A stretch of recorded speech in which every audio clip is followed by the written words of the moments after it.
find the drop-down menu. Welcome into the show. I'm Neal. That's Tyler. This is McCready and Siskey, powered by Rain Total Body Fuel. What it is? It's just making the mistake of looking at rebelgrove.com and looking at my notifications. It's an error. Neal. Got some love. I mean, no. We don't have time. I could. I led 10 Weekend Thoughts with what I thought was. I actually thought it was actually decent. When I finished it, I was like, there hasn't been a relevant sporting event involving Ole Miss since early May. They were eliminated from the baseball race in the 9th SEC weekend. Well, I mean, just to be honest with you, it's kind of nice when it's like that. I'll get baseball tickets for $2 pop. It's true. Take my kids. But from a what the hell am I going to write about on Sunday standpoint, it's been a minute since I really had much to write about. I got media days, which was good. I'm on one today. I'm sorry. I'm going to apologize so in advance. So good. Was Ansel Adams into porn? Ansel Adams wasn't a porn guy, right? Was he? Was he like abstract? I don't know what I did. Who's like a top pornographic photographer? I don't know. Ask me. You don't know? No. Oh, you went to Auburn. I mean, y'all got people killing off husbands and stuff. We can start telling stories around here. We'll have everybody fired. That's what I'm going to write my book when all my buddies are done. We can have everybody fired. We can tell some stories. Oh, no doubt. All kidding aside, if I went just scorched earth and told all stories that I know that could get people fired, how long would it take before I get a lawsuit? Would you be telling the truth? Yeah. They wouldn't be able to sue you. They wouldn't be able to sue you. I mean, if you tell the truth. Well, it was just a he said, she said. Like if I was there with somebody. Could they prove that you were maliciously libeling them? Hell, I don't know. That's too much court. All right. Are they public figures? Yes. Then they would have to prove that you were maliciously slandering them. Okay. That you were knowingly telling falsehoods with the intent to harm. Yeah, I wouldn't be telling falsehoods. All right. Then they wouldn't be able to go after you. They might have you knocked off. I mean, you know. That's more probably it wouldn't be a lawsuit. It'd be some concrete boots. I mean, I would suggest don't go paddleboarding, for example. Wow.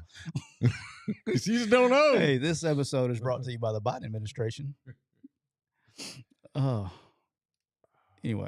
you want to hit this thing, get going before we get canceled before we get started today? Probably a good idea. I'm on one. I won't apologize in advance. Chat's on one too, I can see. Yeah. Chat's coming in hot today. Hey, thoughts and prayers to our good friend Leif Benson, who's driving along Missouri with his in-laws right now. So give him a little thoughts and prayers. Go get them. Do your in-laws like you? Yeah. Yeah, I'm good. All my in-laws like me. That's good. Yeah. We don't have an in-law issue in my household. Like either side. That's good. Yeah, it's really good.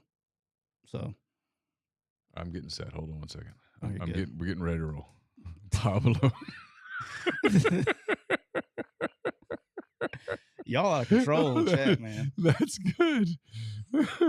Y'all are out of control. I don't know about the conspiracy stuff. I don't have no idea what happened with the chef. It's here's the problem. The problem is that when you exclude details and there's no news reporting and the police report leaves stuff out, that feeds conspiracy theories. Yeah. Just like pouring steroids into them. Doesn't make them true, but it's what fuels the conspiracy theories. Let's crank this bad boy up. Welcome into another edition of McCready and Siskey, powered by Rain Total Body Fuel. I'm Neal McCready. That is Tyler Siskey here on this Monday, the final day of July 31st, 2023. Hope you all had a great weekend. It's a scorcher out here, so I hope you are figuring out a way to stay cool. Imagine that. It's July.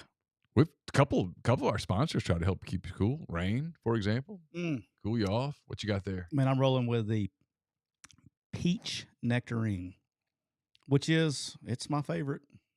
That is your favorite. Yeah, it's my favorite. I told Bob. Bob asked me the other day. He said, "How you doing on Rain?"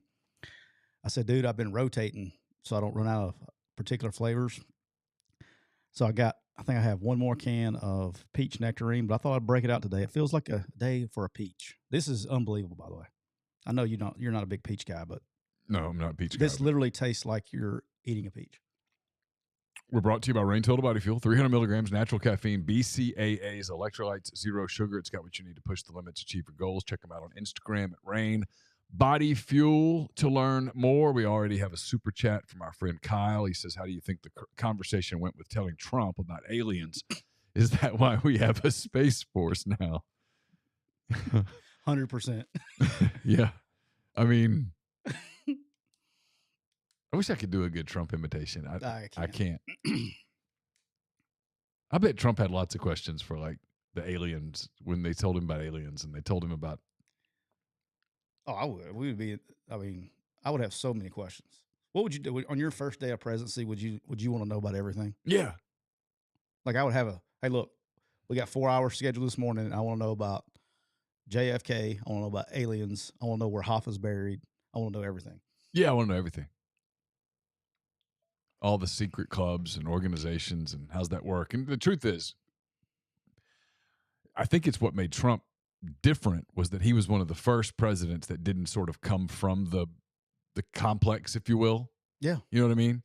He doesn't buy in. Like, well, he just wasn't from it. He wasn't a governor or a senator or whatever. We're going to play ball. And, I mean, so that his predecessors, I mean, Obama was a senator.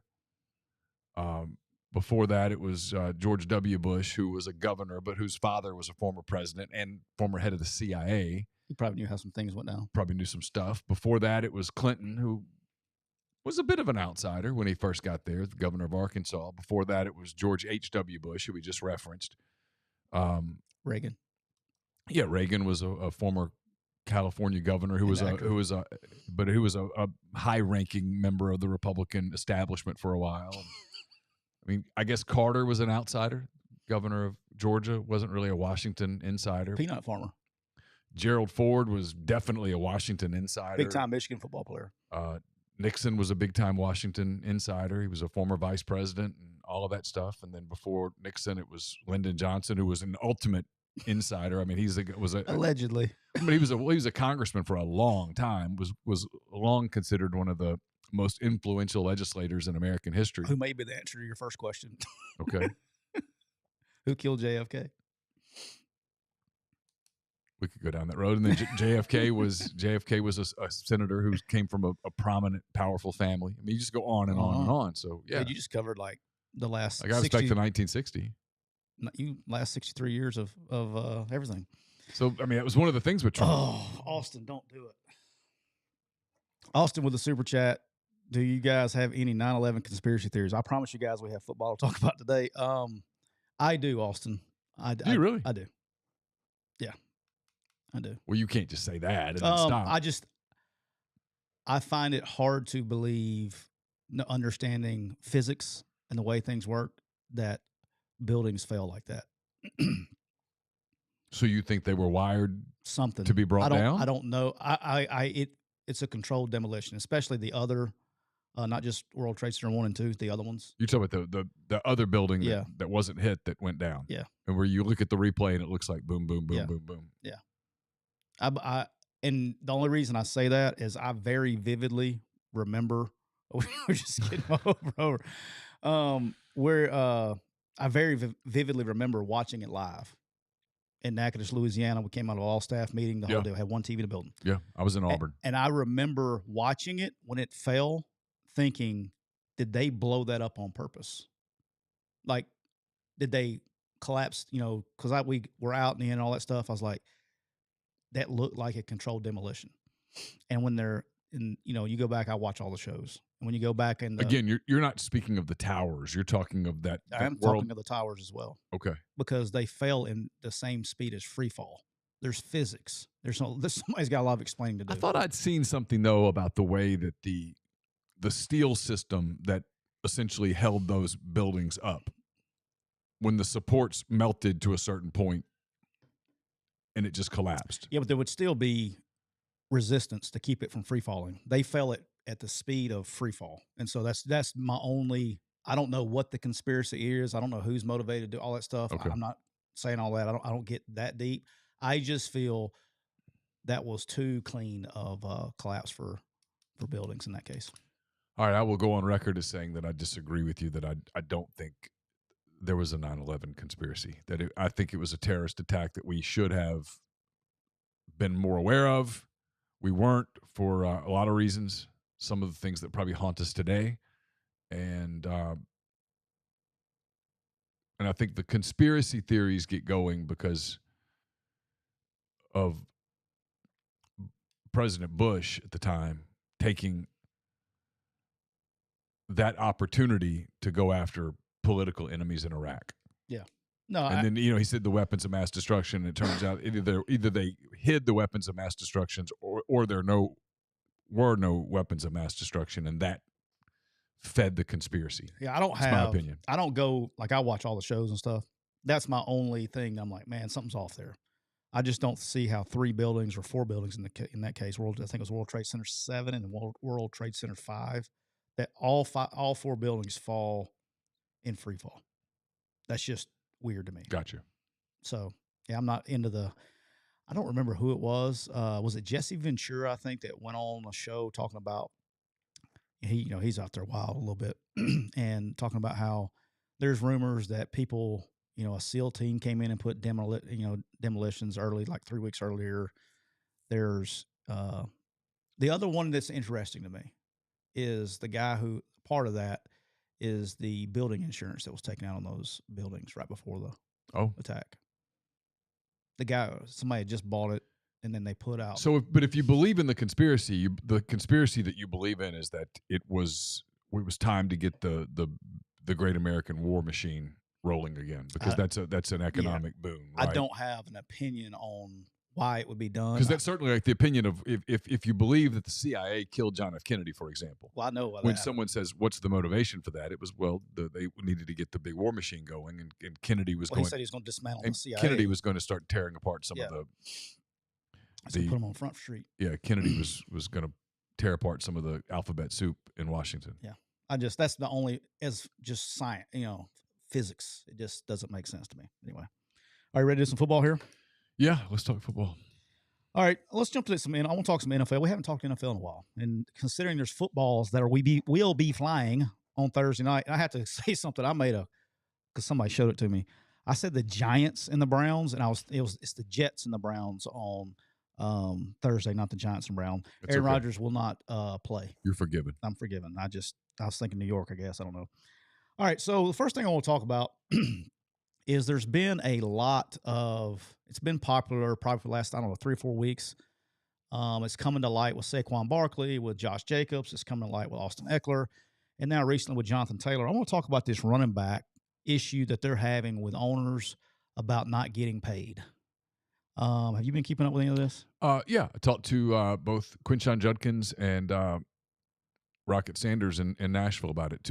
Probably the 2 top running backs in the SEC, 2 of the top running backs in the country. I asked both of them, "Are you guys kind of keeping up with this?" And they both did the PC thing about, I'm focused on my team and my season or whatever. But they both said, yeah, they clearly knew about it. So I get frustrated about this. All right, so what's different now than it's been going on for the last 30 fucking years in the NFL? All of a sudden they're wanting, because quarterbacks are getting paid, and you got some receivers that are getting paid with this new CBA. The running backs think, we should be getting paid. No. Let me ask you a question. When was the last time that you went, man, that team right there would have won? I'm talking about the NFL. We're not talking about college. We're talking about the National Football League. Okay. When was the last time you saw an NFL team and you went, man, you know what? By God, if they had a really good running back, they would have won a Super Bowl. I mean, I'd have to go back and think about it, but off the top of my head, I can't think of one. I mean, the teams that have won Super Bowls, frankly, the last. Here, let me pull this up. That's my point. I'm not doing this over the top of my head. Super Bowl winners. Spoil it for you? Super Bowl winners, NFL history. Okay, we'll start with the most recent one. Kansas City beat Philadelphia. The first thing that comes to my mind is Patrick Mahomes. Los Angeles beat Cincinnati 23-20. The first thing that comes to mind is Stafford on that drive and the terrible bogus call against Wilson in the end zone on third down. Tampa Bay beat Kansas City. I immediately think Tom Brady. Kansas City beat San Francisco. Mahomes. All right, here's one. I mean, but I don't think it's about running backs. New England beat the Rams 13-3. I think about defense at that point. Belichick had such a plan for Jared Goff and the Rams. But you would think Tom Brady on offense. Philadelphia beat New England 41-33. The play that comes to mind is the trick play involving. Do you know who the running back was for the Eagles? No. But you get what I'm saying here. Yeah, I'm just going back to see if I can find one. New England beat. Okay, that's Brady. Denver beat Carolina 24-10. That was the Peyton Manning game where Cam Newton struggled. New England beat Seattle 28-24. So immediately I think of Tom Brady. Seattle 43-8. I think Russell Wilson. Baltimore beat San Francisco 34-31. Who are the quarterbacks in that game? That's Which one? Baltimore, San Francisco, Super Bowl. That would have been Colin Kaepernick and is that Flacco still? Flacco. Flacco went to 2 Super Bowls? Mm-hmm. Some bitch. No, I mean, your point's well made. I mean, it goes all the way back. I mean, Drew Brees in the win over Indianapolis, Pittsburgh over Arizona. I think more about the wide receiver play in that game than I do running back play, even though Jerome Bettis was his big celebrated season. You get the Eli Manning drive against New England. Indianapolis beat Chicago. I think Peyton Manning. Pittsburgh beat Seattle 21-10 at Ford Field 2006. Maybe that's some Jerome Bettis there, but if I remember right, that's Roethlisberger. Yeah, I mean, no, we're going way back now. Yeah. So here's my point: is people forget that running backs are a dime a dozen of any position. And I'm speaking from an NFL perspective. This is not a college discussion. Okay, this is an NFL discussion. They get hit more than any single position, the most violent hits of any position in the National Football League. All right. When they're carrying the ball, obviously they're getting hit, right? And when they don't carry the football, they're in pass protection. So unless their guy doesn't blitz, which is very rarely, they may get out in a pass route. That's why you're seeing like, and I think somebody brought up Derrick Henry earlier here. I think the reason Derrick Henry, as violent as he has been able to survive as long as he has, is because he doesn't play third down. They bring in somebody else. Okay. They limit the hits on that guy. But when you talk about Saquon Barkley and those guys, every single NFL running back ends up hurt. Every one of them. Name a good running back in the NFL that hasn't been hurt. It's very hard to do. Okay? Yeah. And so, and this is we talked about this, I think you and I have off there. I don't think I've talked about this on there before. But you have to look at the difference between the seasons, right? In college, okay, let's take Quinshon Judkins, for example. He's probably the highest paid running back in the country in college. We agree with that? Yes. Okay. So it's either him or the kid at Michigan. Okay, they have a 12-game regular season. Is that correct? Yes. Okay, how much is he going to play against Mercer? I mean, I would guess roughly half a game. Okay, how much is he going to play against ULM? Well, I mean, it depends on whether if it rains, he'll have to play a lot. Well, how much is he going to play? Half a game, right? I mean, yeah. Because it probably won't rain that day, but if it does. So he's not playing 12 games. He's playing 11 games. Right. Okay, now how many games during the season, the other 10 games in a regular season, will he play all 4 quarters? 6. Okay, so 7. Well, you get down to where he's really playing a 10-game season. Does that make sense? What I'm trying to say? And quarter-wise? Yeah, he's sure. playing 10 games. Sure. In the National Football League, you don't come out.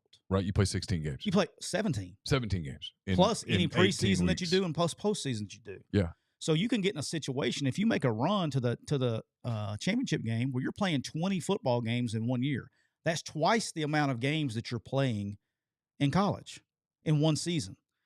The guy is more violent. And here's the other thing. The college game, guys are running a lot more laterally, and their first hits are in the secondary. In the NFL, everything's in between the tackles. There is some outside stuff, don't get me wrong, but Yeah. a lot of inside the tackle stuff. And so the violence there, and their bodies just can't hold up. And so if you want to be mad at anybody, it's a running back position. They should be mad at their own players union, because the way that the NFL running back, they fall off so fast. How fast did Todd Gurley fall off? This guy went from being the best dude in the NFL to being out of the NFL in 2 years. Sure.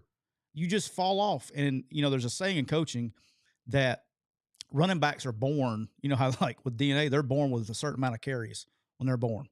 And every carry you take comes off that deal. And it hits them so fast. And so here's the problem, okay? If I was an NFL owner or GM, I would never pay a running back, because your collective bargaining agreement in the NFL is the problem. All right? Question for you, Neal. I'm going to prove it to you right here. Okay. Who's the highest paid? Please tell me you didn't look this up. I did not. Who do you think the highest paid running back in the National Football League is going to be this year? I bet I could give you 10 guesses. So it's not an obvious name. Nope. I mean, the first name that came to mind was Christian McCaffrey. He will not be. I don't know. There's no point in me doing. What if I told Ezekiel Elliott? Yeah, you're not going to guess it. He's not going to have a team. What if I told you the top highest paid running back in the National Football League this year is going to be Bijan Robinson? Oh, wow. A rookie. Wow. Good for him. Because of the collective bargaining CBA. agreement. It's in his slot and all that stuff, right? Mm-hmm. So here's why it's a disadvantage, okay? Because let's talk about the Chiefs. They won the Super Bowl. Do you know who the running back for the Kansas City Chiefs that they just won a Super Bowl with? Clyde Edwards-Helaire. He's the third-team running back. Oh. That they drafted in the first round 2 years ago. Didn't know. I don't know. Isaac Pacheco. Could have given me 1,000 guesses. 7th-round pick out of Rutgers.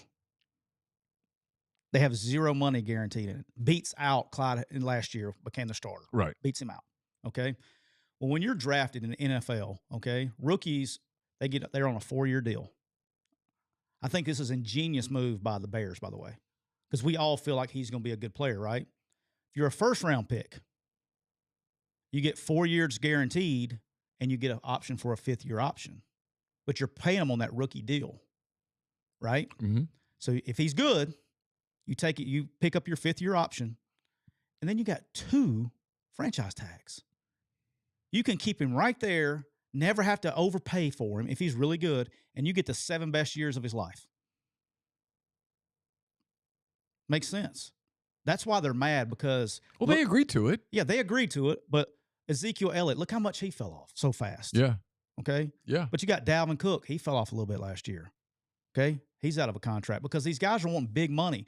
Saquon, as good as he is, and it's probably why he's been dinged up so much, is he plays every down. Yeah. And so they have to play under the franchise tag because they're going to be a free agent next year. I just think it's a bad CBA, but you should never pay for a running back. Yeah, Jones gets more money because Jones is harder to replace. Yeah. Even though Jones is nowhere near the quarterback, the Saquon Barkley is the running back. Because quarterback, you can't find me 32 dudes. I mean, that's the position you can't. That wins and loses games. You watch the Netflix show Quarterback. I mean, they're trying to get the Falcons are trying to get a quarterback, just trying to get quarterback play. Everything was just trying to come up with anything. Well, look at like Ezekiel Elliott. He's supposed to be there. He's wanting this big deal and getting all this money, and he gets beat out by Pollard. What'd they spend on Pollard? I mean, that's just how the NFL works. Yeah. That's how the game works. But all this stuff with the NFL running backs is crazy. And did you see the stuff with the Jonathan Taylor? Yes, I have kind of kept up with it a little bit because his agent is not doing him any favors. Oh, he's killing him. Yeah. He's killing him. So for those that don't know, Jonathan Taylor, the running back from the Indianapolis Colts, goes to wants a new contract. This is his 4th year on his 4-year deal. Mm-hmm. He's a 2nd-round pick, so there is no 5th-year option. So the agent is killing them. His new agent, which was I think he got him in March or whenever it was. His new agent has basically killed him, threatened a lot of stuff, all this, yeah. So he's under contract this year. Well, he comes back to want to play hardball. And so Jim Irsay, this is where it gets good. Jim Irsay is the guy that you don't want to fuck with in NFL. He's the longest tenured owner in the National Football League, and he does not care what you think. Obviously by taking Anthony Richardson 4th. All right, he doesn't care. He does what he wants to do. All right? Sure. It's his organization. It's his money. Yeah, sure. So he tells him, he reports Jonathan Taylor failed his physical when he reported to camp. So he had an ankle surgery at the end of the season. That and he had a back injury that they're determining is a non-football injury. Oh, So he says what do basically, you do? say he's working out. That's what they said, but that's not a. If you get hurt, this NFI is interesting now. Got to be in the building. Got to be in the building. If you get hurt, they'll call it for non-football injury list. Guess what? If he says, okay, you want to play hardball, good. We're going to put you on the NFI list, non-football injury list. That means this year doesn't count toward his contract. He would have to honor his 4th year next year with the Colts. This year would go away. A.J. McCarron went through this his rookie year because he went and got went to see a doctor about his shoulder. Yep. And got a shot. Yep. And they said non-football injury to try to gain another year of his contract. Because their deal was it wasn't our doctors who gave you the shot. Correct. Right. And they tried it, and he won an arbitration. But right. If you want to get funky, this is just a bad deal, man. He needs to play. I never think that the running back. I think the running back franchise tags like 10.4, 10.5. I would never pay a dime over that for an NFL running back. Saquon ended up getting a little more than that. 11. Right? He got like $300,000 more dollars, but that was just so they could franchise tag somebody else because you can't franchise tag everybody. They could use it somewhere else. But anyway, all right. Staying with the NFL, Neal. Yes. Let's talk. We did some SEC stuff. I want to do some NFL stuff since it's NFL season. Let's go through the East. We're going to do the AFC East and the NFC East. We'll start with the AFC East, which I think, in my opinion, is the strongest division in all of the NFL coming up this year. Yeah, I can't argue that. Bunch of good teams. Jets are going to be much better. The Bills are a perennial playoff team. The Dolphins are a very good team. Haven't been able to get over the hump. And then you got New England, who has quickly become the afterthought of that division. Yep. Real quick, Austin, with the super chat said, could you guys see this snowballing into a future of football where kids stop wanting to play running back? I don't think so. I know there's stuff out there, but like the percentage of people that get paid to play running back is so small. You'd be if that's what you're best at, people aren't like good other. I mean, Saquon's going to make $11 million. Can we please not? Let's not like it's not getting. He's getting nothing. Let's not cry rivers here, okay? Yeah. I mean, he's good.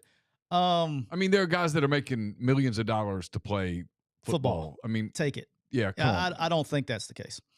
All right, let's talk about the AFC East. All right, questions and concerns like we did last week, predictions, whatever you want to. We'll do the prediction at the end. Let's talk about the Jets. Okay. So, obviously, where I'm at is I think they've made the right move. In my opinion, the greatest of all time, as far as the talented, is Aaron Rodgers. Tom Brady's one more. But Aaron Rodgers is the most talented quarterback I've ever seen. Bubby Brister. Him giving up $35 million says a lot to try to get more players in there, which it shows he wants to win. I will say this. Here's my Jets hot take. If the Jets can't win with Aaron Rodgers as their quarterback and everything they're doing with Wilson, they got so much young talent, so many good players. Defensively, they've re-signed all the guys, key players. They're supposed to be really good on defense. If they can't get it done with Aaron Rodgers at quarterback, it's not a player problem. It's an organizational problem. I don't disagree, but I'm asking this. In the NFL, I mean, I think chemistry really matters. Players playing together, having time together. They are throwing a lot of pieces in a short period of time in a building and going, hey, figure it out. In an NFL schedule where, like you said, you're always playing good teams. There's no such thing as a bad NFL team. Yeah. The players are too good. It's so hard to think about how it's really hard to get to a position where you're wearing an NFL uniform on Sunday. It's just hard. Allegedly. And so everybody's good. So you don't ever really get a break. They're obviously elite NFL teams that have elite players at elite positions, et cetera, et cetera. You're throwing a lot together at a short period of time. And Aaron Rodgers, two things about him. One, he's super motivated to win. He wants to shove it up the Packers' big time garage. And he wants to win, and he wants to win in New York, and he's motivated. But he's not getting any younger. I mean, you're right. He's a great player. He's a first ballot, immediate Hall of Famer. But now Father Time, he's a first ballot Hall of Famer too. He is untied, unscored upon. Yeah. So do you think he falls off this year? Father Time or Aaron Rodgers? Aaron Rodgers. No, Father Time won't. He's good. Father He's Time, pretty damn good. he's consistent. I mean, look, he's what, 40? Yeah. I mean, Right at it. yeah, I mean, yeah, probably loses a little bit of zip on his fastball. Probably a little less mobile in the pocket. Now just think, what was Tom Brady? 45. Yeah, but you go back He's and look 39 years old. You look at Tom Brady's last couple of years. Now he was slipping. Yeah, but 5 years ago he wasn't. No. So he's 39. Yeah, okay. I mean, but to answer your question, do I expect that he'll slip a little? Sure, of course. Now that doesn't mean he's not an elite quarterback. But yeah, I expect him to slip a little. And so you're throwing a lot of pieces together in a new place and all that stuff. My question is, in a division that is as competitive as that one, and in a conference that is as competitive as that one, is that asking too much for a team to overcome in year one? I know. I see where you're going. I'm a Aaron Rodgers fan. Well, I am too. That's not really the point. Yeah, though. no, I think he had all those years. He had all those years in Green Bay where he was the franchise, and he had pieces around him that he had played with for a while. He had guys up front. They suck though, dude. But he had guys up front that he'd played with for a while. He sort of, look, they never gave him all the tools that he needed, but you understand my point. You're asking him in year one, hey, we're throwing all these pieces together, new building, new organization, new conference, all this stuff, go win. And not only go win, but hey, really anything short of the Super Bowl is not winning. It worked for Brady. It worked for Brady. But you're still, hey, in a conference that's going to include Patrick Mahomes, that's going to include Joe Burrow, Justin Herbert. And then in your own division, you got a Bills team that is very, very good. You've got a Dolphins team that, if they can figure it out with Tua, and we'll talk about them in a minute, if Tua can stay healthy and whatever. There were times last season where Miami was an elite team. Yep. And then New England's New England. Yep. No, what I was trying to say is I'm an Aaron Rodgers fan, so I'm going to be biased and probably not give it I'm admittedly being biased. I would like for them to do well on his behalf because I'm, pulling for the old guys. All right, next up, the Miami Dolphins. All right, go ahead. It's all there. Just Tua's got to stay healthy. I mean, last season when Tua went down, they weren't the same team. When Tua played well and was healthy, they were pretty damn good. They're very good on defense. They do a lot of things well. Again, it's just your margin for error in that division, your margin for error in that conference is just so razor thin. There's so many good teams. Question. Obviously, the big deal is, can Tua stay healthy, right? So far. If he gets bounced off the turf one more time with his head, how bad is that going to be this year? Well, I mean, at some point, Tua has to begin to think about life after football. I'm sure that he already has. He always strikes me as a bright guy. I don't know if you've ever been around him or not. I have. He strikes me as a bright guy. So I would think for any of these people that have made life-changing money that are playing a sport that's this violent, at some point you have to weigh how bad you want to win and how badly you want to compete versus what is my quality of life going to be when I'm 40. Yeah, it's a tough deal, but I'm with you. I think, you got Waddle, you got Tyreek Hill. Their defense is really good. They have all the pieces to be there. If he can stay healthy for the whole year, I would go as far to say I don't know if they're not the favorites in this division. Oh, if you told me, hey, Tua's going to be healthy the entire year, start every football game. So are you souring on Buffalo because of what happened in the playoffs? Or are you souring on Buffalo because you just kind of think their window has closed? No, I don't think their window's closed. I just think the Dolphins are that good. I think the Bills will be there, be in the playoffs. I love Josh Allen, but I'm just saying when they play, because they played their best on best last year, and when their best on best played, the Dolphins won. Yeah, I'll say it. I won't say that the Bills' window has closed, but I will tell you that it is not as wide open as it was a year ago. It is difficult, frankly. I mean, to be honest, okay?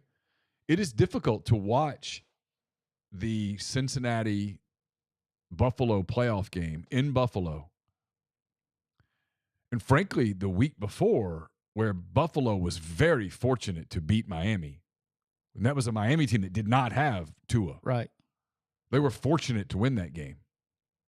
it's difficult for me to look at those two games, and I watch them in their entirety and go, oh, yeah, that's a team that's a year away from the Super Bowl. They did not look like that. And look, on the night that DeMar Hamlin was suffered cardiac arrest, they were in the process of getting their ass kicked that night. Yeah. Okay. They were about to get blown out of Paycom in Cincinnati. We didn't get to see that. There's a quote from Patrick Mahomes about the week. You know where I'm going. Who do you want to play? And he answered it honestly, to his everlasting credit. Well, I should want to play Buffalo. They're a better matchup, but I want to play Cincinnati. I want to beat the Bengals. But in saying that, he admitted Cincinnati's better than Buffalo. Yeah. He knew it. Buffalo, we'll go ahead and ease into them right here. Buffalo, to me, is turning into the Patriots. And what I mean by that is this, is they don't have a ton of star power outside of Allen. But they're fucking good, man. You know what I mean? Yeah, like, sure. It's got like how the Patriots were. You know what I mean? Like when you're starting that, when you got some blue collar tough dudes that this is how we do things in Buffalo, and they're good players. They don't have a those ton Patriot of, teams were really talented on defense. I mean, we talked Brady, but they had, Buffalo's no slouch now. I know, but I'm not convinced they're Patriot level when Brady was there. But I'm saying, but I guess what I'm trying to say is they're building off their evaluations, their type of guy. They don't have to be a superstar. Yeah, right. It's just I get it. Their type of players, and they're winning with them. Outside of Allen, Allen's a superstar, and anywhere he plays. I love watching them play. They're one of my favorite teams to watch. Yeah. Great uniforms.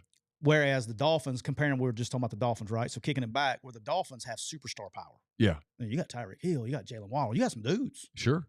And I just think that's where they're at. If the Bills won the division, wouldn't be surprised. I mean, I'm not going to be like, oh, shocker. Oh no, of course not. But if you told me that the team that's the question mark, can they win the division? How far can they go? Is the Jets? Yeah. The Jets. I mean, if they put it all together and it kind of gets rolling week 4, week 5, the Jets have all of the firepower in the world to win, and they might in that division they might have the best defense. Yeah. Hardman says, I'm about to type it, so I'll just say it. Hardman says, Diggs says hello. Yeah, I know that he's there, but like Diggs, okay? Diggs is a great player, okay? But how many other receivers would you pick over Diggs to be the number one guy on your team? I mean, a few. You know what I'm saying? Like, he's a great player, but he's not wide receiver 1 in damn Cincinnati. He's not in wide receiver 1 at Miami. He's probably not wide receiver 1 at the Jets. He would be at the Patriots. He's not wide receiver 1 at the Eagles, the guy we're going to talk about in a minute. So there's a bunch of teams that he's really good. Yeah. But that's where that's at. All right, let's talk about the Patriots. I mean, look, I'm a Mac Jones fan. We saw them play in person in December in Vegas. There was an even game. Neither one of those teams were particularly good. In fact, they both struck me as sort of mediocre NFL teams, and the product was still amazing to watch in person, which is the beauty of the NFL. It's why it's so good. They've got it. They haven't given him the weapons that if you're truly invested in Mac Jones, you would give him those weapons. It was one of the things that I think Tom Brady got frustrated about late in his tenure in New England was that, hey, you're not surrounding me with enough dudes. Defensively, they're going to be a good team because that's just what they are. That's their MO. But, if you told me New England's a better team this season than they were a year ago, I buy it. But I don't know that just being a little better is going to close the gap in a division full of really good teams. I think they're going to be a little better. Look, I love their culture, what they do. That's kind of my style, right? Shocker. Getting Bill O'Brien back and actually getting I thought last year was one of the worst experiments in football history in the National Football League. Taking a known defensive coordinator, making him the offensive coordinator, and taking a special teams coach and making him the quarterback's coach. I thought the design of offensive plays last year from a coaching perspective on offense in New England was, I saw more invention out here at Charger Stadium when they played Lafayette. It was very vanilla. Didn't like anything about what they were doing offensively. I think bringing Bill O'Brien back, I like Mac Jones.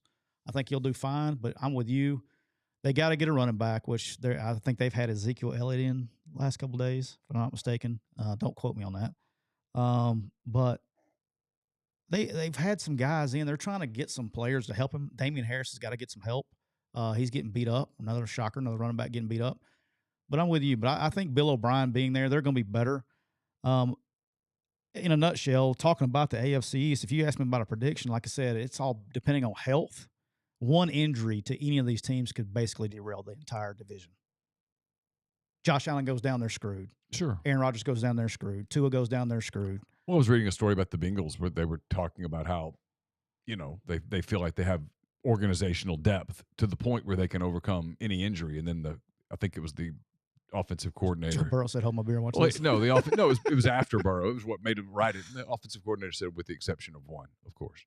There's one injury that's not surmountable. Yeah. That if you lose in the NFL, if you lose your starting quarterback, you're probably done. Yeah.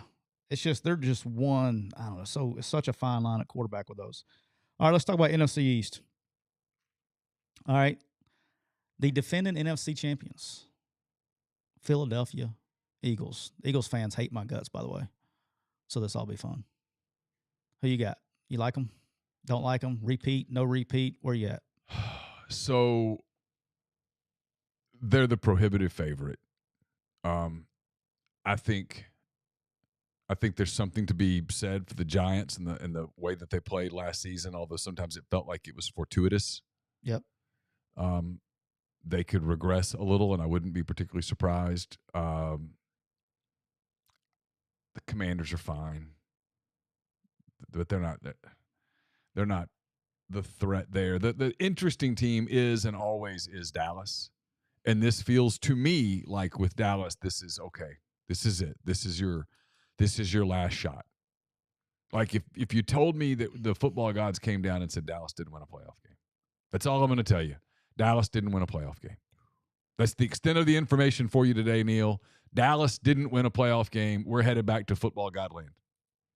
I go, that's probably it for most everybody. They're going to rebuild the whole damn thing. That's it for Dak. That's it for they're going to. It does feel like a big year for Dak, doesn't it? It does. I mean, it feels like it'd be one of the questions if the football gods came down and said, all right, you've taken some abuse on your board today. There's literally a debate on your board today about whether Kate Upton is attractive. Really? Yeah, it's unbelievable. Somebody says no. We'll dive into it in a minute if you want to. you have a list of things you want to talk about, and I this Kate Upton thing to me is crazy. Hey, real quick before you get off. I mean, before you get off. But my point is, if they came down and said you have 5 questions, one of them would probably be, does Dallas win a playoff game? Triple Mass said Damian Harris is a Bill. Now that's a complete brain fart on my part there, Triple. I totally fucking forgot that some bitch went to. I probably should know that since I recruited the guy. Yeah, you should. Probably should know That's that. okay. Jeff Collins would be very upset at me that I'd be wearing my Patriots shirt today, and he's not with the Patriots. He's with the Bills. All right. Feels very, very big for Dallas. I still wide receiver. Got to get come on, let's go. We got to have some more production on wide receivers. I like Pollard. Can he carry the load for the whole year? I don't know. Dude, we can talk about all we want to. Defensively, they're going to be really good. Like, that's the thing is Dak doesn't even have to be great. Just don't lose the game. Just score just a few points. Their defense is really good. I'm kind of feeling the Cowboys win the division this year. Oh, wow. Why am I saying that? I didn't say they was going to win a playoff game. I feel the Cowboys are going to win the division this year. We can just go right to the Eagles because they're going to be next. I think there's going to be major drop-off in Philly. I do. We're going to get to that. We can get to the AFC. We'll get to the South and all that stuff later on. I think losing the OC to Indianapolis to be the head coach, that guy's done magic with Jalen Hurts. Really, Jalen Hurts last year obviously played so far above his head, like as far as just being a real quarterback, throwing the football, being a balanced quarterback, throwing and running. I think that's going to hurt a little bit more than people think with I think it's going to hurt a little bit more than people think with him going to Indy. So I'm going to say the Eagles finished second in the division. Oh. I don't think they finished first this year. What do you got? What's your opinion on the Eagles? I'm just not as high on Dallas as other people. I'll go Eagles win. You got to agree they have a great defense. They do. I'm just. You have no faith in offense. I just don't. They got some pieces. They got some stuff to fill. I'm going to go Eagles 1, Dallas 2, Washington 3, Giants 4 in a division where nobody sucks. Hey, can I say something right after I say it's your show. You can say whatever you want. That this episode is brought to you by the Biden administration? Yeah. Why in the fuck are we going to change their name again? Because this one was stupid. So come up with something better. It's kind of like Ole Miss and their mascot deal. They just keep whiffing. Yeah, but this is stupid. Well, the Commanders. Okay. Well, does anyone like it? They chose it. Well, but they can blame it on ownership now. They have new ownership. They can go, this is stupid. Let's come up with a better. But how many NFL teams changed their name, Neal? I don't know. How many are name something as dumb as the Commanders? Because there was nothing wrong with Redskins. In my lifetime, nobody has changed their name. They should have just stuck with the Redskins. Oh, don't disagree. But in my lifetime, the only team that has changed their name is the Redskins /football team /Commanders. And there's a chance that they're going to be going into like next year, their 5th year with 4 different names. Dumbest shit I've ever heard in my life. Well, when you change the name and it's a bad name, people are like, I don't like this. Like, people in Cleveland don't They're like not going to Guardians. like anything, though. They're not going to like anything but the Redskins. Then go back to be the Redskins. Oh, what would happen? I would buy merch. I mean, what would happen if you just said, "Hey, I would become a fan. Back. I would become a fan. I may get a tattoo. I'm joking, but come on, man. If they bring the Redskins back, I'd be go back to be the Redskins. I'd be a fan. John Riggins, Joe Theismann, Darryl Green. I'd be all in. I think that. I mean, you think about those Redskins team when the Redskins played the Cowboys back in the day, or when the Redskins played the Eagles, or those were rivalries. And now the Commanders are an afterthought. And I don't think it's a coincidence that it's that way. It's so stupid. When the Cleveland Guardians go play the Atlanta Braves, the Braves are like, we're the Braves. We're still the Braves. But y'all had to change. Why? No, I mean, I got to be honest with you. In this world, if the Braves change their name, I'm not a Braves fan anymore. If you walk around and go, I tell you what, man, there's a lot of stuff going on in the world, but the fact that a sports franchise might have a bit of a controversial name, that's more than I can overcome. Then you're just too soft. Soft. It's just okay. Nobody's harmed by that. They're not. Can I say something about the softness of America, too? Should I be pissed off about the Fighting Irish? Yeah, you should. Because, I mean, I'm not violent. You should start a petition.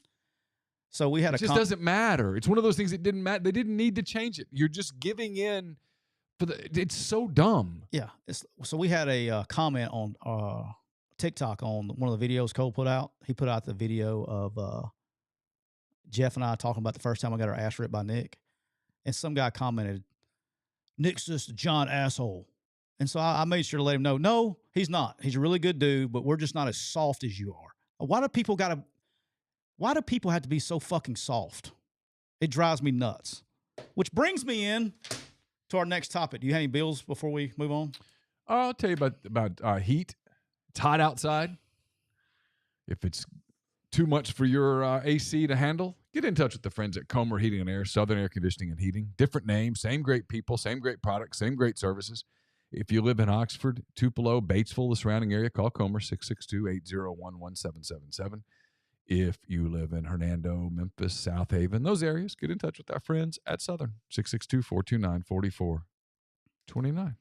All right, we teased this on Friday, Neal. Front office sports writer AJ Perez wrote an article, conveniently that was released right before PJ Fleck went to media days, and basically was a hit piece on PJ's culture at Minnesota, the things that he does there. And the sources of the article, and I always say this, when you see these hit pieces, make sure you consider the sources. So the guy who was the source of part of this information has been floating this story for like 3 years now. Okay. Because he is a disgruntled former, I think he was on the Board of Regents at Minnesota. I could be wrong on that, but I'm pretty sure he was on the Board of Regents for University of Minnesota. And they do this hit piece, and they interviewed some players. Shockingly, the players that they interviewed were the guys who've been dismissed or kicked off the team. Shocker. But I want to talk about a couple things they did. The first thing was in this hit piece where talked about how PJ Fleck and Nickel, who is the strength coach, were obsessed, quote, and I quote, obsessed with players' weight. Okay.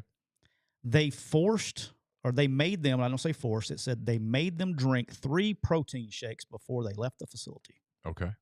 Shocker.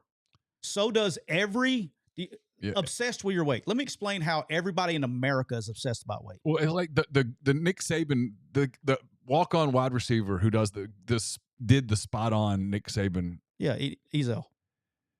It was all about. He's a tight ends coach at South Alabama, by the way. Is that right? Yeah. It was all about making weight. Yeah. The whole skit was about making weight. Neal, do y'all have access to practice at Ole Miss? Yeah, at first. Okay. Guess what happens every time a player comes in the building today? You know what he's required to do? Weigh in. Do you know what he's required to do before he leaves? Weigh in. But weigh out before he leaves, because you have to monitor what they're doing, if they're gaining weight, not gaining weight, how much. If they're losing too much water. Too much water weight. And you have to get back within that to be able to practice. They'll know if you're dehydrated or not. Right. Okay, there is a reason for this. But because in this humidity, if you're dehydrated, you could something bad could happen. Yeah. Ask me how I know Sunday morning. Yeah. So, but if you're like a normal person and you're in this off season, you have nutrition programs that, they're going to make you drink shakes. At Alabama, we had a red line, yellow line, and green line. If somebody was trying to gain weight, lose weight, or maintain based on what you ate, because you have to get them to their ideal weight. Happens in every program in America, but we're going to write it. That's terrible. Can't believe they're doing that. All right, and here's where it starts getting crazy. So he writes this article. He says that players could receive what they call the Fleck Bank, could receive coins that go in the Fleck Bank if they did good deeds, did good things in public or whatever, right? Okay. And that they would get preferential treatment on things such as drug tests. So as soon as I read that, I was like, this guy's full of shit. Because that's not how drug tests work. Not how drug tests work. Right. Okay. Drug tests are random. The NCAA gives you a list. There's 2 kinds of drug tests, right? An NCAA drug test, which is completely random, and the list is sent to you by that. And then you have school drug tests, which is also random. Okay. But the drug tests are performed not by your university. Mm-hmm. They're performed by a company that does that. Right. That's what they do. Right. You can't control what's fucking done on a drug test. It's the stupidest shit I've ever heard. And then we talk about, preferential treatment. Okay. There are school policies. Every school has a school policy on failing drug tests, some more liberal than others. But every single school has a policy. And you can't say, oh, he doesn't get that because of this. No, trust me. I've seen some crazy shit when it comes to drug tests. All right. He doesn't even have anything to do with it. That's the stupidest shit I've ever heard. All right. Remind me to come back to the Fleck Bank, by the way, before we get done. All right. And this is where I get. Every time you say Fleck Bank, I think something else that I've heard. What is wrong with you today? I don't know. All right. And here's where I started getting really upset as far as the softness of America. Okay. And this is a problem. I'm fisting a rage right here. Here it comes. Here comes your rain rage. Right. Try not to go overboard on the F's. Okay. No F-bomb. I'm going to try to do it with no F-bomb. We're trying to no F-bombs. Trying to sell this show a little bit. No F-bombs here. The softness of our world to where our show is under the microscope. Okay. The softness of the world right now is they complained about having to run for punishment. They got in trouble, but they had to exercise because of punishment. Mm-hmm. So they had to run up stadiums with a weight over their head. And that's the problem. Then they had to bear crawl 400 yards. That's the problem. And we're blaming coaches and people in charge. How about this? Why doesn't anybody look at what the son of a bitch did? Why isn't that a problem? Can you do this in Nick Saban's voice? Oh, yeah, I could do it. All right, do that. It'd be even better. Hey, I mean, what? I'd have to drop an F-bomb, though. That's okay. If you do it as Saban, that's okay. If you do it as Siskey, it doesn't have as much. Why in the fuck are we sitting here blaming the coaches and not looking at the actual action that took place? How about that? Is that pretty good? That's good. All right. But so the guy gets in trouble for drinking was one of them. Right. He gets in trouble for drinking and they made him run stadiums. Well, no shit, Sherlock. What fucking planet are you on that doesn't occur? Yeah, because they talk about that during the week. Hey, I mean, hell, I ran damn 13-year-olds in baseball if they screw up. I mean, it's just part of sports. Tell me you didn't play sports without telling me you didn't play sports and write this article. Guarantee you this guy wears 3 masks driving down the street in his car by himself. Guaranteed. So soft. That is so soft. And so to close this bitch up on this, I have a good friend of mine that coached with PJ. Okay. And he said I could use what he said. I'm not going to say his name. Oh, and he actually just texted me again. I won't say what he just texted me on that one. He's not listening, so he said text someone else. So I sent him the article. This was last week. All right. He said this is someone who coached with PJ Fleck for 2 years. Minnesota. For 2 years. Okay. At Minnesota. All right. He says, seems like it's just something that circulates every year now. He goes, you know my feelings on this is a bunch of bullshit. Never in my life have I heard of the Fleck Bank coins. Also, and then there was another thing that said that you could get out of trouble if you prayed with PJ. Okay. He says, I would have immediately gone, nah. Yeah. He goes, also, he doesn't even pray, so that was a lie. He says, seems like another reporter just trying to make a story. The reporter is getting crushed. And then he goes, I said, I'm going to use this on my podcast today. He said, please do. You can use my statements. That's fine. I'll stand on the table for PJ. Oh, there you go. But you have players coming out and saying, but like, look, here's the truth is when you get 18-year-old kids, there was a stat. I have to go back and look at it, but I remember there was a stat, 10 years ago, where it was like 73% of scholarship players came from single parent home. I cannot tell you how many players that I coached that did not have a father figure in their life. Just countless. Yeah. Okay. So a lot of times when you get a kid, and I coach receivers, but when you get a kid, you are the only father figure they've ever had in their life. And so there's things you have to do to make them productive citizens and make them understand there's a lot of life lessons in football, but part of it's being held accountable for your actions. If you want to be a good human being, you have to be held accountable for your actions. You can't just run ragged. And so I like what it may not be for everybody. And I've said this. Hell, I told Nick this. When we would recruit people. Alabama's not for everybody. It's not. Some people aren't mentally tough enough to handle that. That's the truth. Yeah. And so when you recruit, you have to find mentally tough people. That's really important. You have to find people that fit your program. But playing college football is not for everybody. No, of course not. And that's why, just to be honest with you, it's very difficult. Yes. All right. And that's why. I had this conversation with someone the other day. Football is a hard game. It's a hard game. And if you want to just be honest about it, go look at all these guys in recruiting that love them some recruiting. Okay.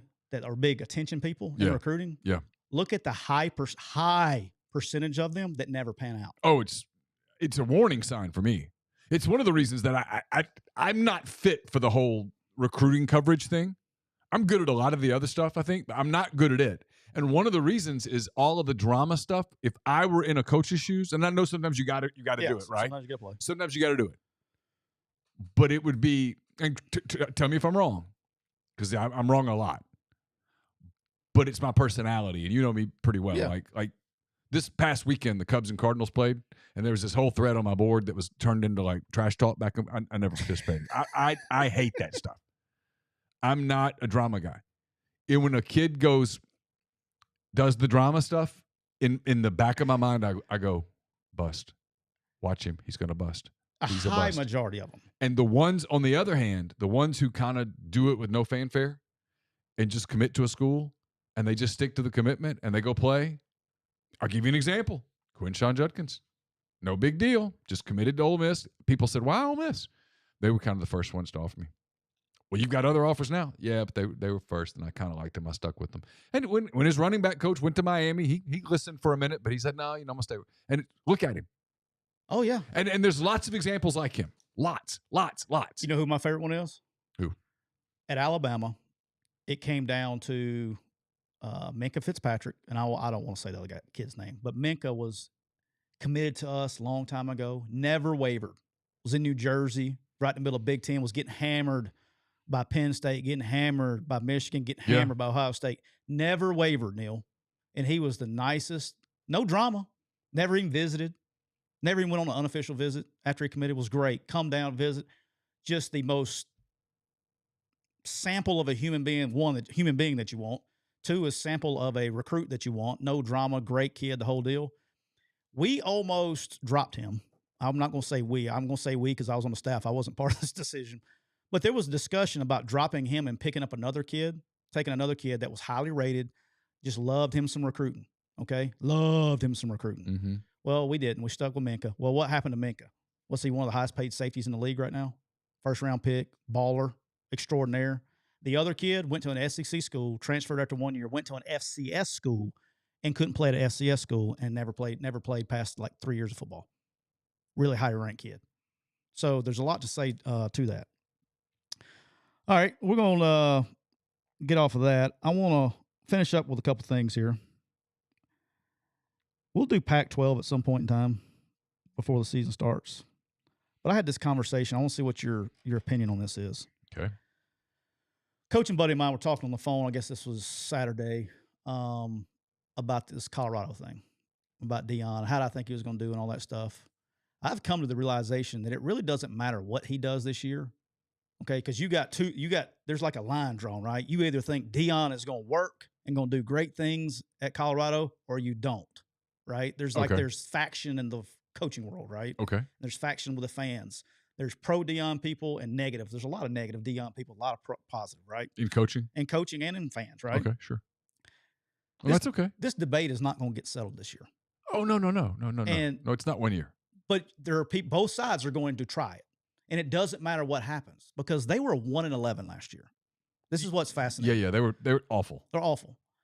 Let's say he goes 4-8. I did a Pac-12 preview with Antonio Morales yesterday, and he was talking about how bad Colorado was and how 3 wins, 4 wins would be, frankly, a remarkable accomplishment. But you're going to have people that go, see there, he went 4-8. Didn't work. And then there's going to people say, he went 4-8. They were 300% better than what they were last year. It's not going to be settled. Barring him going 8-4, it's not going to be settled. I think where I was sitting at 6-6. He goes to the bowl game. I think that is it shuts up the people who thinks it's not going to work. If he doesn't go to a bowl game, long as he wins more than 1 game, people are going to be like, see, he's better. This argument is going to go on for another year. And I don't think I can take it for another year. I just want to see the shit on the field. I'm all in, though. I'm so curious. I want to see what his recruiting looks like after he's coached a season. I will say this. They have a unbelievable coaching staff now. Sean Lewis came in from Kent State. No, he's ball coach. They're good. Okay, yeah, he's got a good staff. You got Charles Kelly. You got some Series out there. There's some bona fide coaches. He's done a really good job assembling coaches around him. Yeah, I won't judge him until year 3. Year 3? Yeah. What works in year 3? What would make me judge him? Well, if in year 3 they're 4-8, I'd go, it's not working. If in year 3 they're 8-4, 9-3, and they're competitive in the Big 12, I'm like, wow, look at the job he did. I mean, that's what I would think. I mean, but I'm not judging anything in year 1. He inherited 1-11. Oh, it's like I say this about Freeze all the time. People talk about what was one of the best coaching jobs you ever saw. 7-6. People go, what do you mean? I'm like, it was the best coaching job I ever saw. Best coaching job I've ever been a part of.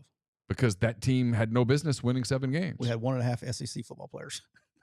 Yeah, and then you had a handful of dudes that were really young. They'd all been beat down, and they didn't know how to win, and they didn't believe in themselves, and the culture was terrible, and all of that stuff. And he came in and did that in short order. It was one of the most brilliant coaching jobs I ever saw. I mean, if you could write a book about a team or a program, that would be one of the leading candidates. I mean, that was a remarkable accomplishment, getting that team to compete the way that it did. That was not only the best coaching job that I've ever, worked with somebody doing. That was probably the most fun I've had in a season coaching. It was a fun team to cover. Because you knew, even at practice, you know what I mean? Like, you knew spring practice was rough. But when we came back for fall, like the buy-in was complete, Yeah. And I remember going out to spring practice. This is a true story. You didn't know how good we were at Arkansas State. You just knew we had one good year, but you didn't realize all the NFL guys we had on the team. But I remember my wife coming up and asking me. She brought the boys. We were practicing on Friday afternoon, I think. It was a Saturday morning, I don't remember. But she brought the boys down because they hadn't moved yet. And got to see my boys. I'm on there, and she goes, well, how's it going? I said, we are going to suck. She goes, what do you mean? I said, our team at Arkansas State would beat this team at Ole Miss by 30 points. Well, and that's not hyperbolic. Had your team at Arkansas State in 2011 played that Ole Miss team at the end of 2011, it would have been killed 'em. It would have been a 30-point game. Yeah, we were good. That was a legit. That was a really good team. But anyway, long story short is, I think he's going to.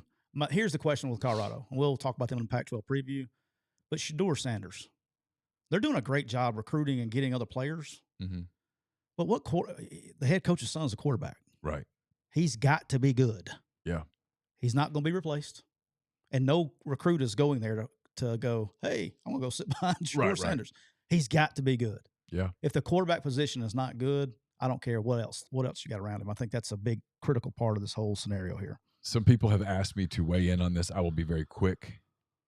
So it's a little bit shtick. Okay. This is this Kate Upton thing. Okay. I was trying to find the topic is Neal's mild obsession with Kate Upton. Because I talked about Justin Verlander's on the trade block. Justin Verlander's with the Mets. He might get traded. Justin Verlander just seems to win, right? He goes to Houston. They win. Yeah. I've always made the joke about he's married to Kate Upton. She's worth millions. He's worth millions. If the worst thing that happens in a day to Justin Verlander is the Rangers knock him up for seven runs, 8 hits and 2 1/3. As he walks to the clubhouse, it has to cross his mind. I'm married to Kate Upton. It's all right. It's all going to be okay.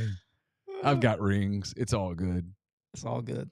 And so he says, discuss how very average Kate Upton is. Especially, really? Yes. Especially average?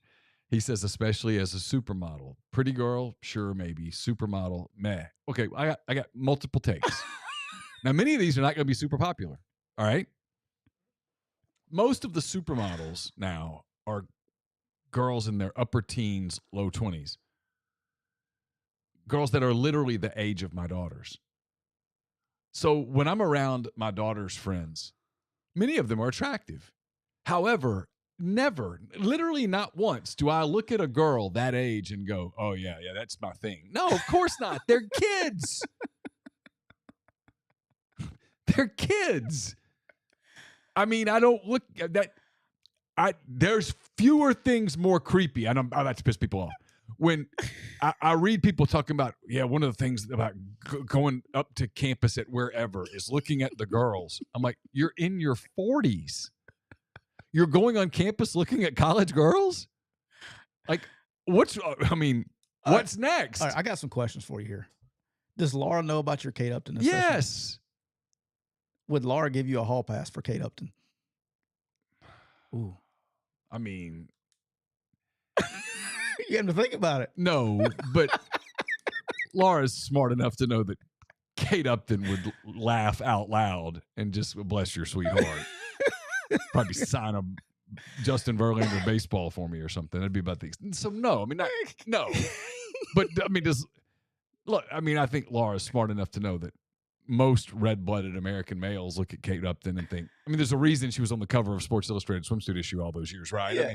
I mean, she's all right. She passes the eye test with, when they do like polling data. Yeah. Like, is this attractive to the masses? Yes, of course. So, yeah, be like me going, I don't know why you keep looking at Ryan Gosling. I get it. Nice looking guy, whatever the case may be, right? It's kind of like my wife hates watching TV with me. Hates it, okay, with a passion. Because I'm usually watching sports or some movie she doesn't like.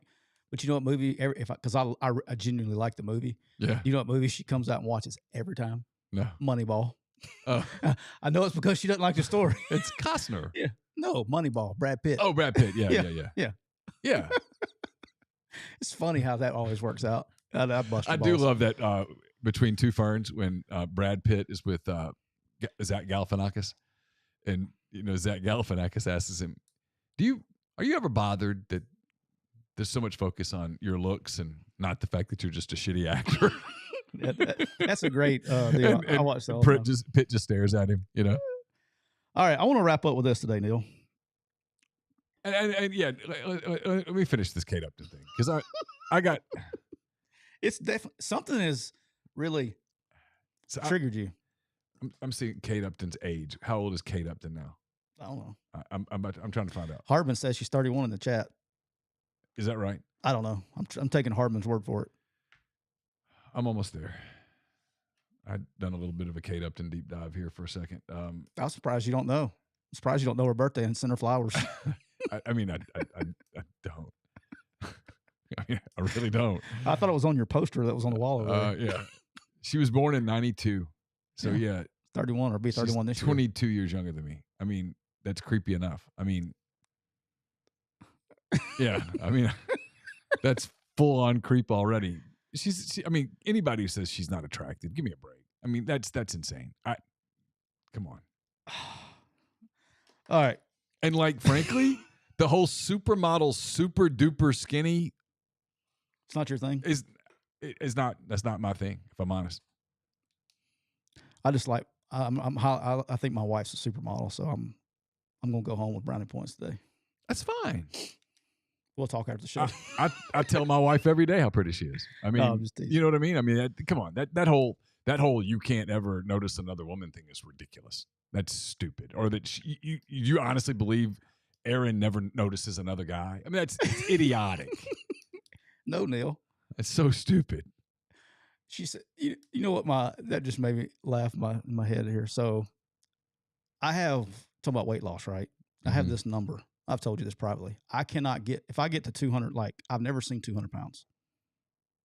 I've gotten damn close a bunch. I will just, because I eat terrible. You stay over 200? No, I've never hit 200. Oh. But I've gotten to 199 a few times. And that's when I go OCD. I go OCD about it, and I'll go back down, and I'll go back up. I can relate. All that stuff, right? So, true story. We played Oklahoma in the Sugar Bowl in 13. We got beat, and I stayed up. I was pissed. We lost. The game was late night. Sugar Bowl was late that night or whatever, and we were going to fly out the next morning. So we had this. They did a really good job setting us up in the Sugar Bowl. We had like 3 rooms. Okay, they're all connected. They had like a suite in the middle. Had a king bedroom that attached off one side of the suite, and a double for the kids on the other side, you know? Yeah. So I was not in a good mood. So I get home at like 12:30, 1 o'clock, and was drinking. Well, we had to leave at the hotel at like 7 o'clock to get on the plane to go back home. And I didn't even bother Erin. I just stayed in the suite. They had one of those, I forgot what you call them when you pull the beds out of the wall. Murphy beds? Is that when you pull them out of the wall?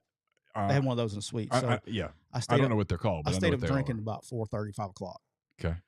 And by myself. That's where I was at. And that's okay. Yeah, I was not in a good mood. And so I'm in my underwear, all right, and I'm gonna go take a shower.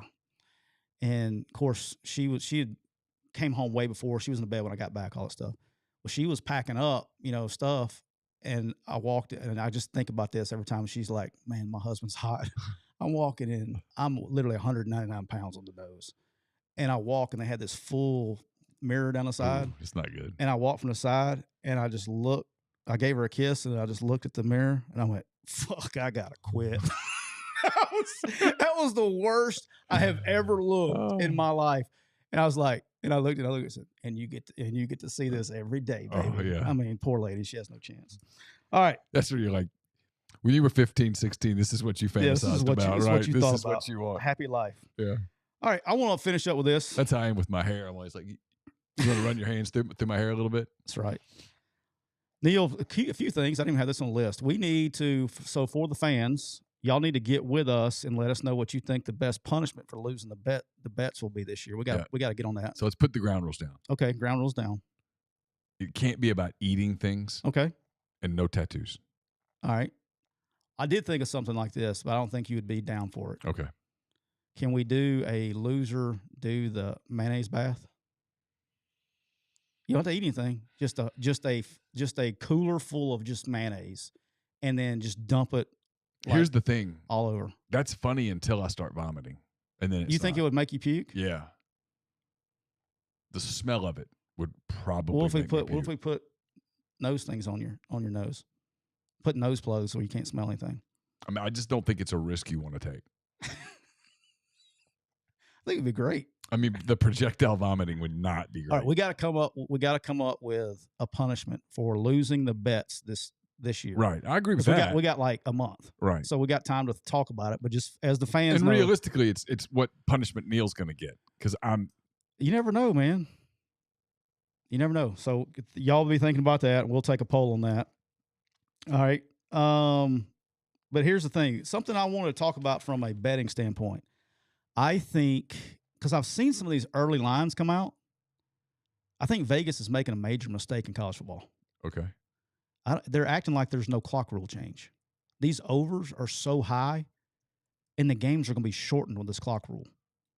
I think I'm going to try to hit some unders early in the season until they get this down, because you're going to have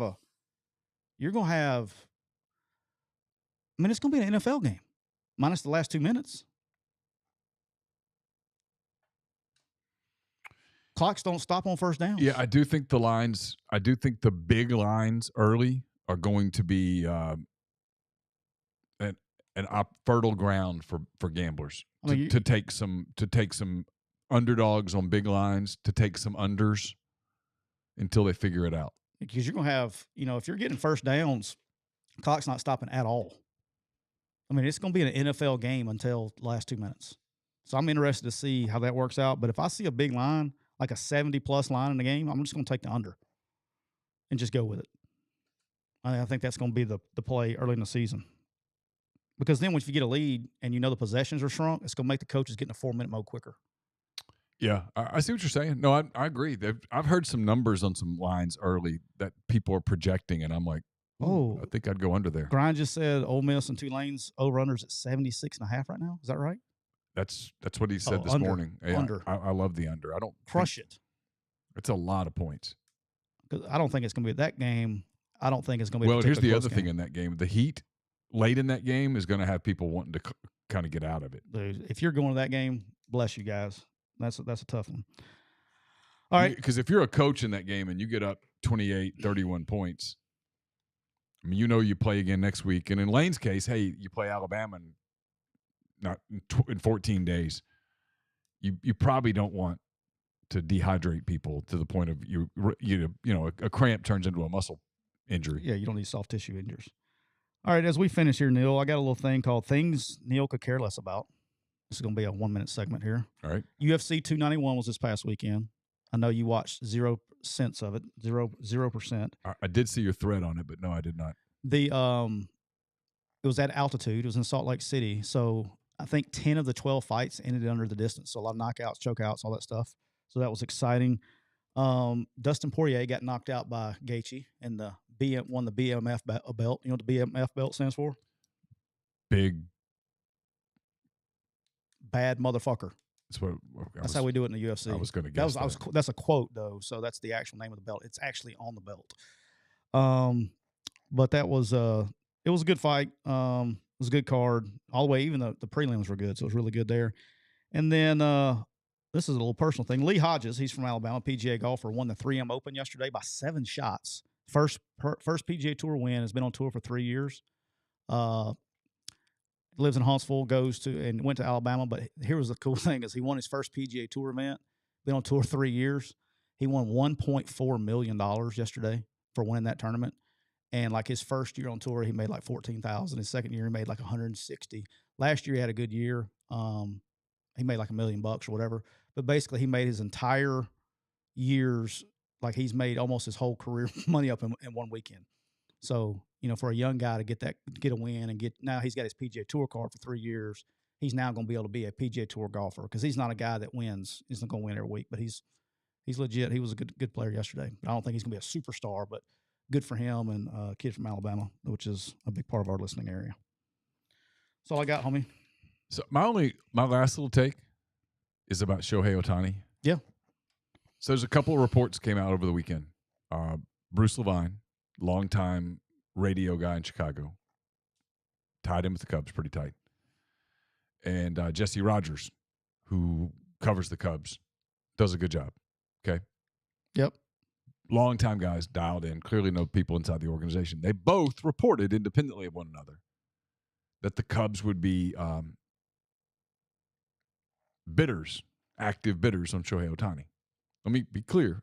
I don't think they're getting him. I think he's going to the Dodgers. I agree with Antonio Morales, who said that is the buzz in baseball circles, that he's going to the Dodgers. But the reaction from people bugged me. And I think it's because we in sports, for whatever reason, a lot of sports fans, and I'm a sports fan, right? We've gone from enjoying sports to sports being about hot takes. That is true. I mean, the Cubs took they went into last week. They won 3 out of 4 from St. Louis at home, swept the White Sox in a 2-game series, and then went to St. Louis and won 3 out of 4. Okay, and they finished Sunday 4 games behind Cincinnati, 3.5 behind Milwaukee, 3.5 out in the wild card. I'm getting to something, I promise. Okay? Yeah, I'm listening. Checking the standings. I listened to so many people and watch social media and such, and they were saying, well, they should sell. They should sell. They should trade Cody Bellinger, get prospects. They should trade Marcus Stroman, get prospects. They're not going to get Ohtani. Ownership never. And I'm like, yeah, ownership does a lot of things. Look, I'm not the biggest fan of the Ricketts, but the Ricketts spent on John Lester. They gave him what was a historic contract. Worked out. They spent a historic amount of money on Jason Hayward. It didn't work out, but it doesn't change the fact that they spent the money. This recent ownership spending, they went and got Dansby Swanson, who of the 4 free agent shortstops has had the best season. Yeah. They spent on Seiya Suzuki. It hasn't really worked out yet, but they spent the money regardless. They spent on Jamison Tyone, who's pitched really well as of late. My point is this: is when fans do that, it's like you're not. So that, therefore, they should sell and blah blah. Are they going to win the World Series? If you can't win the World Series, you should sell. The message you would send your fans if you sold, coming off of a hot streak like that, 4 games out of first place, with the first place team coming to your stadium tonight for a 4-game series.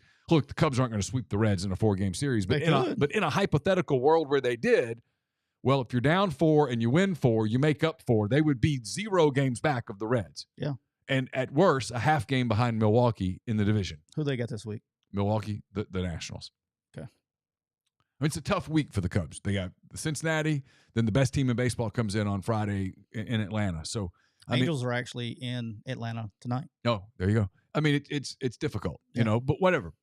Things are hard. If everything is about nothing but hot takes, doesn't that take some of the fun away? I mean, and then here's the 100%. Other thing. Here's the other thing about I'm making fun of Cub fans here. They get pissed off about the sell-off in 21. I love those guys.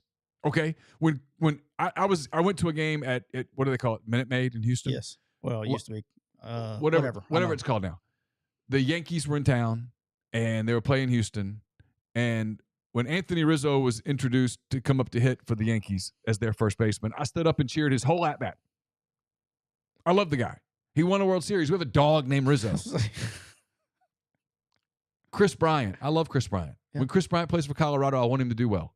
I don't care when he does well against the Cubs. I like Chris Bryant. I didn't want Wilson Contreras to get hurt the other night. I like Wilson Contreras. I like Javier Baez. I watched his game the other night in Miami. He struck out 3 times and all that stuff, but I still cheer for him because he was a part of a really special time, right? Who's the other guy that they let go in that sell-off? It doesn't matter.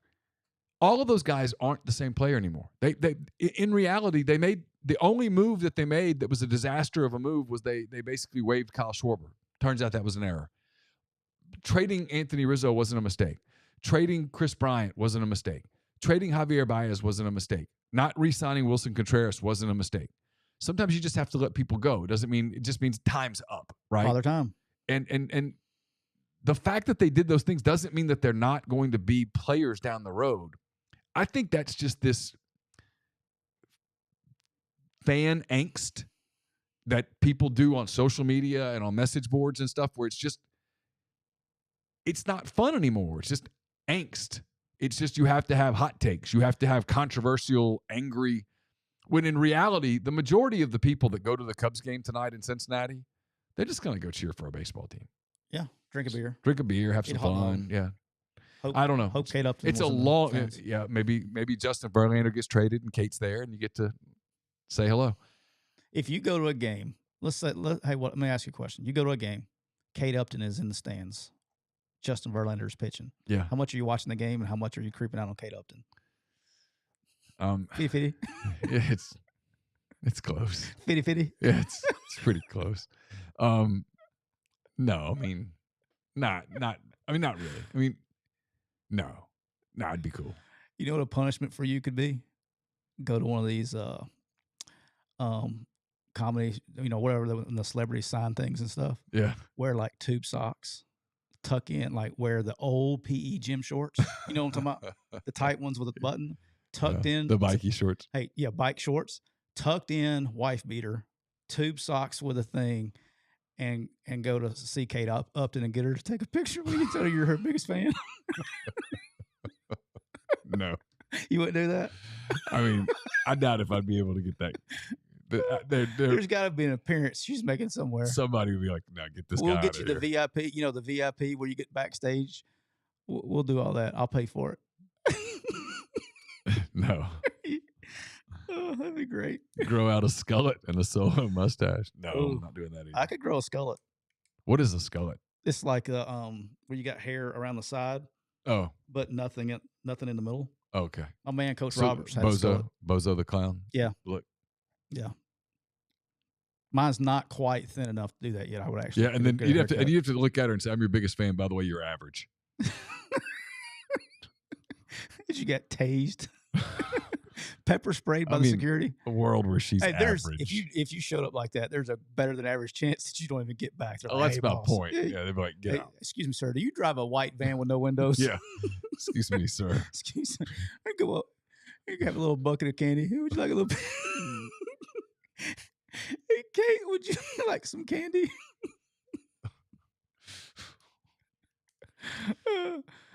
You ever thought about how, in light of like how creepy it is when people offer little kids candy and stuff, that we let Halloween go the way that we do? It's bad. You ever think about it like that? Like, little kid comes to your door, says trick or treat. I mean, that's got to be scary. Like, luckily I'm past those days now. I don't have to think about it anymore. But like the first time you let your kid go trick or treat on his or her own, you know, with his or her friends. I mean, it is. That stuff would bother me. I don't know why. Yes. I guess it's the neighborhood I was in. I don't know. Her security would probably. I would gain their attention. That would be that. I don't want to do that. I don't want to do it. She seems like a nice person. I don't want to make her the butt of a joke. Let's don't do that. I don't know. We'll think of something. Speaking of things that don't make any sense, there is a meeting in this town. Wear a Trump T-shirt and walk around Hollywood. Somebody said wear a Biden 2024 shirt and go to the Talladega infield. That wouldn't be good. That's unhealthy. It'd be a way to get hurt. You get hurt. Yeah. You really would probably. You would probably get hurt. Yeah. We'd have to it's a joke. It's a joke. It'd be, and people wouldn't understand the joke. There's a meeting in this town tonight that. School board? Nope. There's just a meeting in this town tonight that NCAA academic eligibility and recruiting is taking place. Okay. And I volunteered since I was the academic and eligibility coordinator for 14 of my 20 years in coaching. And I actually run a recruiting business. I offered my services for free. Were you declined? Didn't even get a call back. How about that? Where's the meeting? I'll tell you later. Okay. Isn't that weird, though? And it's for parents. Yeah, it's weird, but it's not.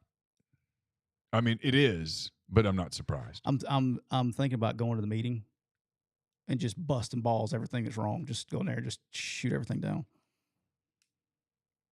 I wouldn't do that, though. A lot of times people... nope, that rule was 4 years ago. Next rule. A lot of times people in positions of authority shouldn't be. Yeah.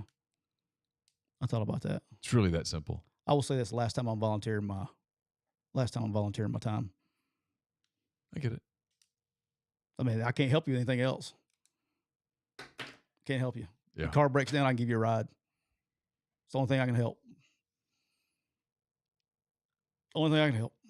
Yeah, I've got thoughts, but if I said one, it would come across as self-serving, and I don't mean for it to be. It would come across as arrogant, and I'm not, and don't want to be viewed. I'm pretty good at getting kids eligible.